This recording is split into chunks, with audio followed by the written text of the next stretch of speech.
Bonjour, je m'appelle Alexandre Poissonnet et je vais vous présenter l'étude Évaluation rétrospective de plans d'intervention pour réduire l'usage des antibiotiques. Tout d'abord, cette étude s'est déroulée chez 6 élevages du Grand Ouest, 3 naisseurs-engraisseurs de 90 à 230 truies et 3 posevants-engraisseurs de 365 à 435 places en engraissement. Nous avons étudié donc 3 périodes chez ces élevages, la période avant la mise en place du plan d'intervention, donc avant la mise en place des mesures, la période pendant, qui vont de 1 à 2 ans, et la période après la mise en place, la fin de la mise en place de ces mesures. Les données que nous avons analysées sont des données techniques et sont également les factures des médicaments.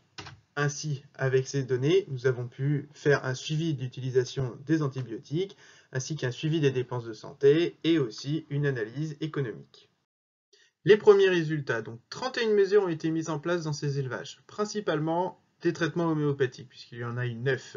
Mais il y a eu aussi beaucoup de mesures concernant la biosécurité, la mise en place de vaccins et également l'amélioration du bâtiment. Sur le suivi de l'usage des antibiotiques, ici nous avons un graphique représentant le nombre de jours de traitement par animal, par différents stades physiologiques. Donc entre avant, pendant et après, il y a une forte baisse d'usage d'antibiotiques en post-sevrage.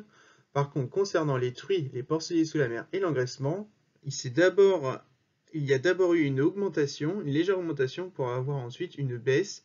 Au final, entre avant et après, les élevages utilisent moins d'antibiotiques. Regardons maintenant les résultats économiques des naisseurs-engraisseurs. Alors sur le graphique ici est représentée l'évolution des dépenses de santé entre avant, pendant et après. En bleu, on voit que les vaccins n'ont fait qu'augmenter entre avant et après, et principalement entre avant et pendant. Les dépenses en antibiotiques ont, elles, baissé constamment. Dans un premier temps, représenté par la courbe ici en marron, par une diminution des dépenses en antibiotiques par l'aliment médicamenteux. Puis, entre aliments médicamenteux et dépenses hors aliments médicamenteux, ça diminue de manière identique. Les dépenses en traitement homéopathique ont-elles augmenté constamment entre avant et après? À la fin, à la période après, les dépenses sont presque similaires à celles en antibiotiques.